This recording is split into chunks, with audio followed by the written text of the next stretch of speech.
Hi, my name is Barb Sackle. Today's video is made possible by QuiltWoman.com. The title of today's video is Learning Sewing Machine Basics. And I have a brand new quilter sitting with me here today, Savannah. I'm going to go over the sewing machine with her, and she's here to ask plenty of questions. So hopefully we will take the intimidation out of the sewing machine and open up a whole new world to you. The first thing I want to talk about is when you have your basic sewing machine, well, of course you need your thread. I've set out some thread here, and what you'll notice is all this thread is neutral based. So what kind of thread that you use, it might be cotton and it might be a mixture of polycotton. Anything is okay, whatever you like, but try to keep it in the neutral area. A stark white or black, ooh, it's just a little bit, shows up too much if your seam split. So keep it neutral.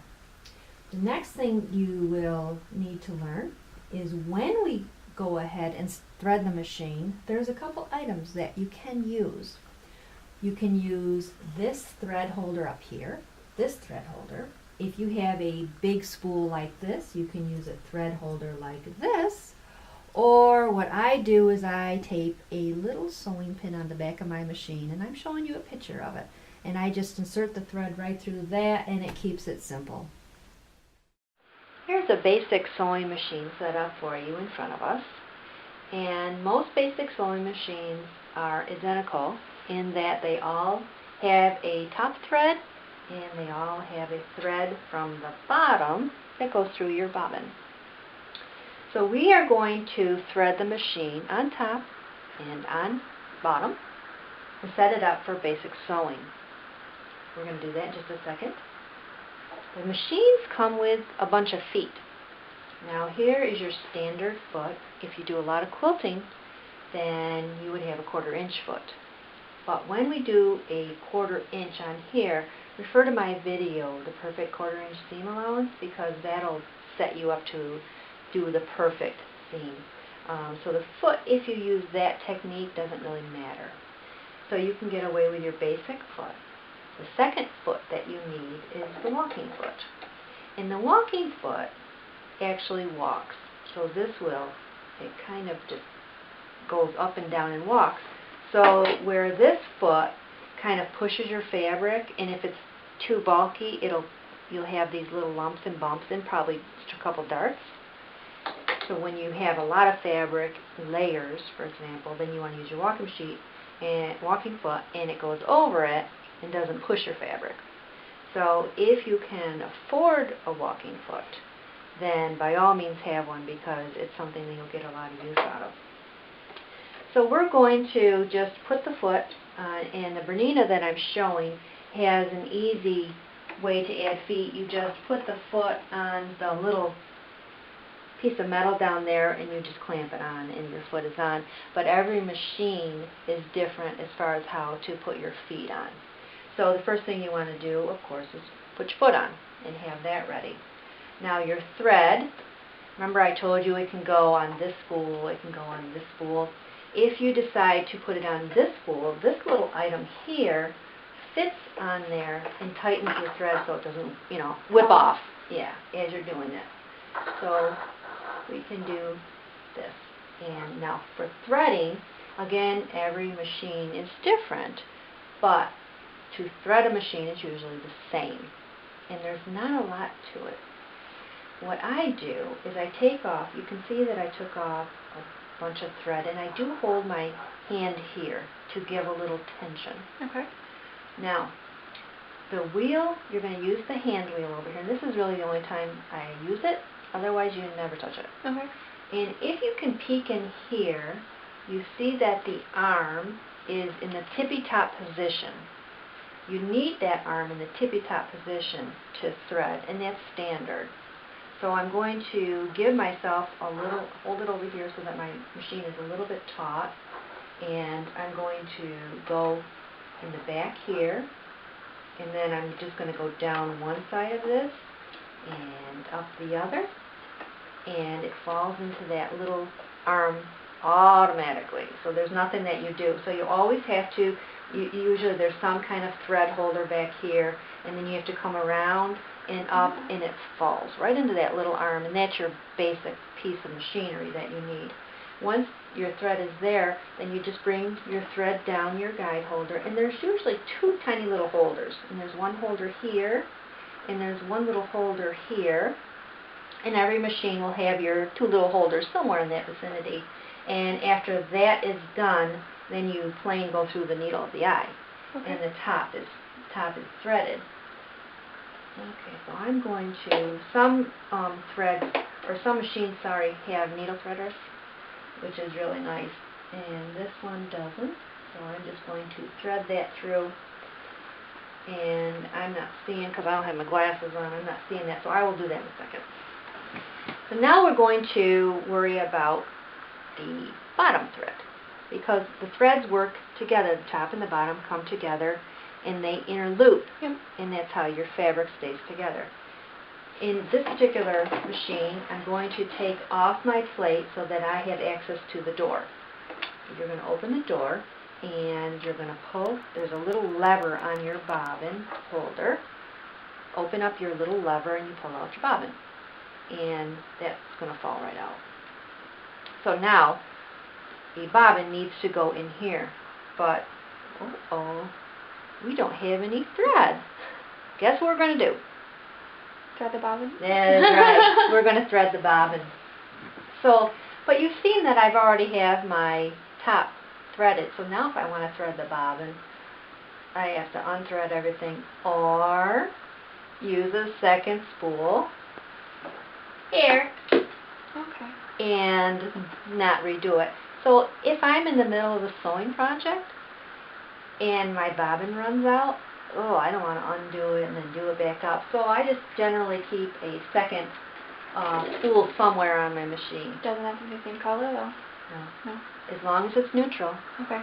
I don't ever worry about. In fact, what I do is I will take something like this and I will wind 7, 8, 10 bobbins and have my bobbins ready.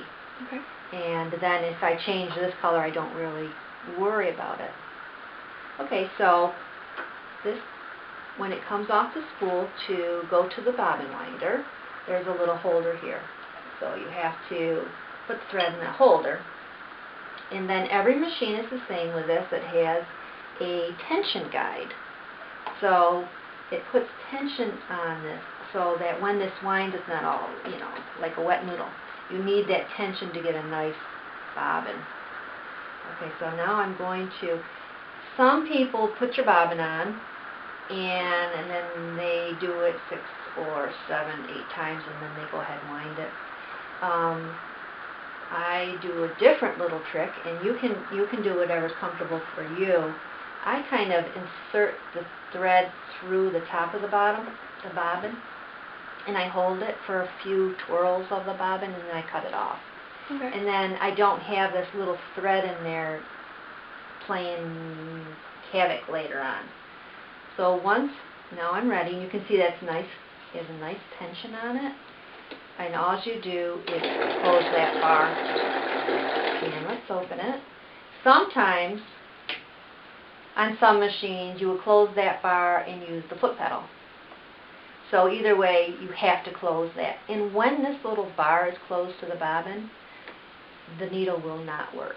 Okay. So if you're sitting there, you get to class, and you can't get your needle to work, check and see if this was pushed in your travels. Okay. And because that'll stop your whole machine, and so make sure that that's in the out position when you're ready to sew. So let's wind that bobbin, and you can see that the thread is going up and down and it's doing its own business. And it'll stop automatically. That was my next question. Yeah.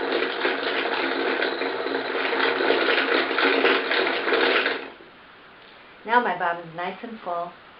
I just nip that, pull it off. It's a reel, it just sits on, pulls off, and I'm just going to leave that thread there, not even worry about it. For my next bobbin, everything is all set up. Okay. Okay. Now I'm going to take my bobbin, and it has to go back into my bobbin holder. And it again just slips in and out. However, most sewing machines work clockwise. But you have to check your sewing machine to see if this is true, because there are sewing machines that work opposite. So check your instruction manual. This particular machine always works clockwise. In other words, if I pull this down, it rotates like a clock. Okay. So I'm going to put it in, and then again I can pull it down to see if it rotates like a clock. It is. And then I'm going to pull this thread up so it goes in that little slit and finally over to this little hole. And it's going to snap into place. So once you do that, it's ready to go. So now I'm going to open my little door, and opening this little hinge here allows it to grab inside. So I'm going to open the little door and put it in, close the little door, and it's locked in place. And then most machines have a little thread cutter here. I didn't know this for about 10 years. So it was such a big discovery to me. I always had this long piece of thread. So just take it and you can just cut your little thread. Okay. Okay. Shut your door, and let's put our base plate back on. You don't have to use a plate too, right? You don't have to use a plate. The one time that you wouldn't want to use a plate is if you're doing a sleeve. Say you were doing garment sewing and you just wanted to put a sleeve around that little neck, or pillow, or there's different things, pillowcase, like anything circular that you want to keep going, then you would take this plate off. Most everything in quilting you would use the plate because your hands usually set on it and you can guide it. So the plate is really, really nice for quilting. Okay, so now we have our bobbin done. We have the top of our machine done. And that is the hardest part. Oh, good to know. Yes. From there on in, there's not much to it. So when you buy a sewing machine, or if you receive a sewing machine, or you borrow a sewing machine, depending on what you can have stitches, and you can have stitches and stitches and stitches. But you don't use them for quilting unless you do things like this. Now this one, when I quilted the 3 layers together, you can see I used a decorative stitch just for quilting purposes. It added interest. Okay. Another reason you'd want to use a decorative stitch is when you do applique. And when applique, you always have to secure your edges. And again, I used another stitch to secure my edges. Other than those 2 reasons, for the most part, there's always exceptions, but other than those 2 reasons, you will just use a straight stitch. Okay. Which means there's nothing to touch here. Your straight stitch just automatically does it? Yeah, it's always your default. Okay. So your straight stitch is there, you don't move your needle, you don't do nothing. Once you're threaded, you are ready to go. Okay. No intimidation anywhere else. Now what happens if you're sewing and, let's just say, the tension goes slack? Would you just stop and just fix that, I guess? Yes, a lot of machines, this is computerized. Okay. So you would go to the screen and consult your manual. But a lot of machines also have a little tension dial here. Yeah. And you would mess with that a little bit. Until it works. Yeah, until it works. And you would do a practice. Do a practice stitch, go through, see if the top stitch is even with the bottom stitch, and if it is, you are ready to go. Okay. If the stitch isn't even, if one is pulled higher or lower, then do a little dial on your stitch until you get that good tension, because that's really important in your quilting. So at this point, we are ready to stitch.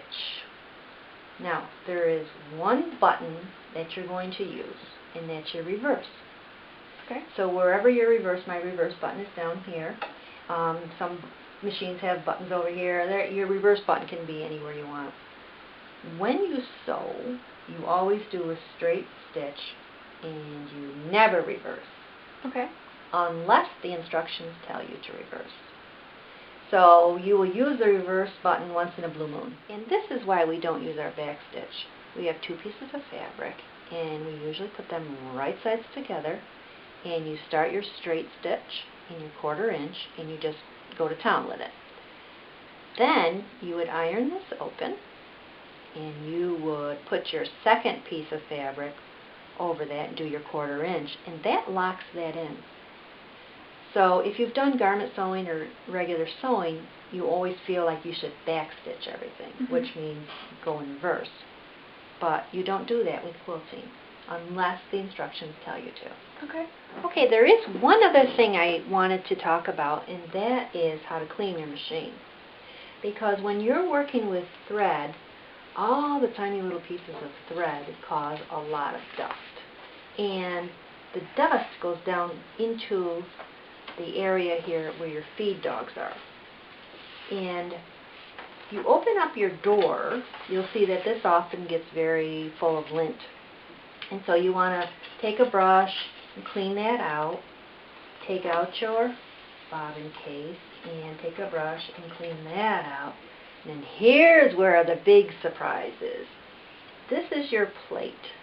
And every machine is different, but this plate comes off easily so that you can get the lint out of there. You get too much lint and it takes your feed dogs, restricts them a little bit. So with this particular machine, you push this back button and it just lifts right off. And you'll notice, you see the lint in there? Well, I'm going to take my brush and you can just see what I've just pulled off.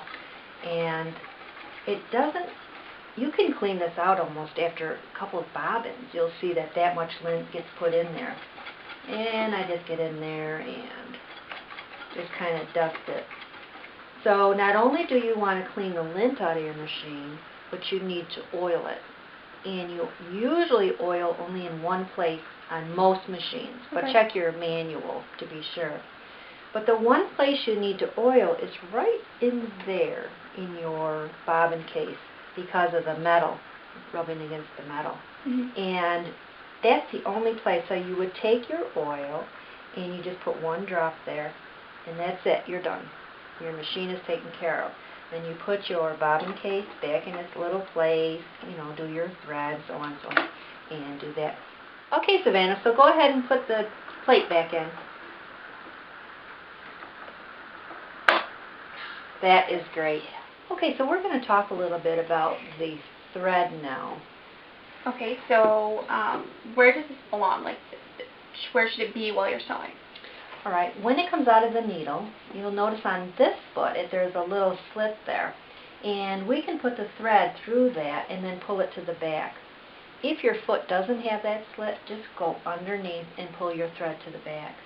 Now before we start sewing, we need to bring the bobbin thread up. And I hold on to this and I turn my wheel so that my needle goes down once and up. And as soon as I bring it up, I can give that little tug. I'm just going to use my seam ripper and you'll see, there it is. And I'm going to pull it. And now I'm going to pull both of these to the back and I'm ready to start sewing. Do you just hold on to them? Sometimes. Sometimes, it depends on your machine. Sometimes your machine will gobble them down in there. Okay. So you're either going to hold on to them or you're going to start a starter piece of fabric. Sew on that starter and then go from there. Okay. So depending on your machine. And that's a good question because that's another problem that people have. So the way to solve that, hold your threads or have a starter piece of fabric. Okay. Okay, so how are we feeling so far? Pretty good. I think I have a little less fear than I did before, knowing that it's really not that huge of a deal. You just kind of work on your thread and get everything started and just go. Right, right. And all these buttons and little fussy things, they'll just come with time. Don't feel as though you have to know your whole machine right on day one. Just give yourself that little extra room for your learning curve. Now, when you go to class, there are times that your machine is going to say, I don't really feel like working good for you today. So the machine gives you problems. So we have some fixes that work 90% of the time. So the number one thing to remember is when your machine is threaded with your top thread and you want to change colors, you never, never, never pull the thread backwards through the machine. Okay. That can mess things up. So what you're going to do is cut it up here and you can pull it. Pull down. Pull down. Okay. Okay. So, if you go up here to pull backwards, give yourself a little slap there and say, oh yeah, I can't do that. So that's the number one thing you want to remember. The number two thing you want to remember is if this is chugging along and it's making sounds that you know shouldn't be there, you're going to do two things to fix that. And that is you're going to rethread the top of the machine and you're going to rethread the bobbin. 90% of the time that takes care of things, because when you thread it the first time, you probably missed something. So always remember, if you hear sound or something, just rethread top and bottom. It's going to take care of almost everything. The next thing is if you have a computerized machine and it starts acting up, you're going to unplug it and let it reboot. Okay. And then that way, that's going to take care of a lot of problems for you. So those are the only fixes that you have to remember, is basically rethread, turn off, or unplug. Okay. And that's going to get you through almost every problem that you have. So are you ready to start quilting? I think so. Okay. I hope you enjoy your journey. Thank you for joining us today. And if you like some of the quilts you've seen today, please look for the pattern at quiltwoman.com.